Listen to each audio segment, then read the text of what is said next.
Welcome to the messy garage. When all is said and done, artists are happiest in messy garages. Take a look at that floor. Call it Charles Pachter's happy place. The well-known artist is opening the door to his workspace, his gallery, and his home because they're all under one roof. Does it make a difference to have your living space and your working space, artist space, all in one? I think it's the ideal situation. I mean, where I live up on the top floor is far enough away from all of this that I can close all the lights down here in this building and then go into the other space. And what a space he has. Pachter turned a dilapidated old building and parking lot into his dream home. Most people would look at it and go, are you nuts? What can you do with a space like this? Well, this became this.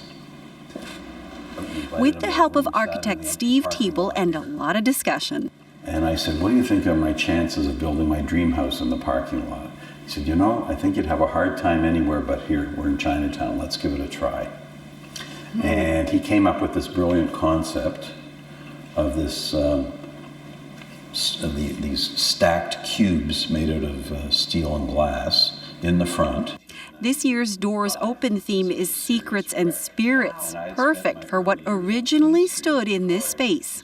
Looking on title, we found out it was an old Jewish immigrant funeral home built in 1912.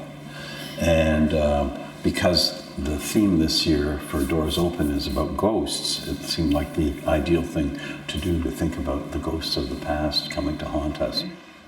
Charles has only felt good spirits in his home that was completed in 2005, deliberately chosen because it's in the heart of downtown and away from his middle-class upbringing near Bathurst and Eglinton. My mom at the time was close to 90, and when the CBC put a mic in her face and said, so what do you think of this? And she looked right at the camera and said, 50 years it took us to move out of this neighborhood. And he turns around and comes back. And as we come up into the new gallery here, I can't resist in showing you, as I think I told you, I have a real fondness for old Ontario town like Orillia. I bought this at the Goodwill, and it had a $20 price tag on it. And I said to the lady, how come it's only 20? And she said, it doesn't have any arms.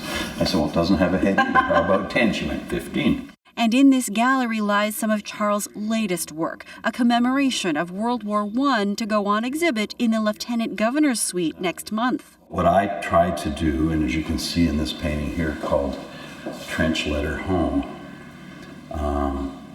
put myself in the boots of these young kids far away and cold of France and Belgium, and trying to make sense of their imminent demise, if they were going to be killed or not. It's all about war as a metaphor for human frailty. Contemplating and creating for an artist who got a D- from his high school art teacher. She called me 50 years later when I got my Order of Canada, and I recognized her voice right away. She said, hello dear, you know who this is? I said, is that Miss Hudgens? She said, I always knew you had it in you, dear.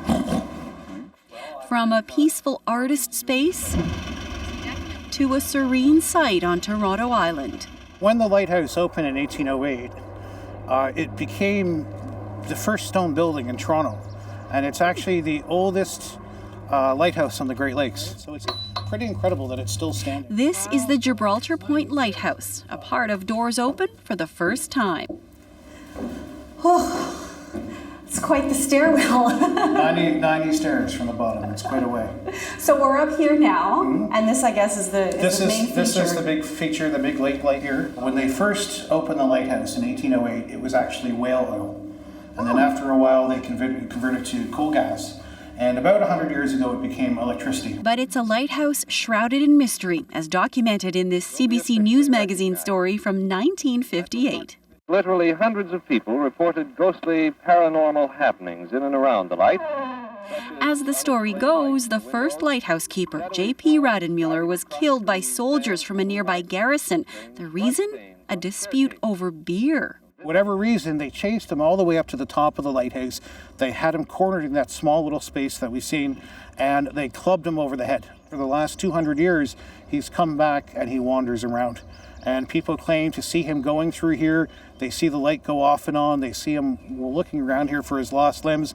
Just one of the many stories this lighthouse could tell. If you think about everything that it's overlooked in 200 years, incorporation, rebellion, invasion by Americans in 1813, and then we became a city in the 1830s, and all the way to the construction of the CN Tower and all the condo towers that we have today. This little lighthouse has stood here and it's seen it all, so this has been kind of a silent witness to history.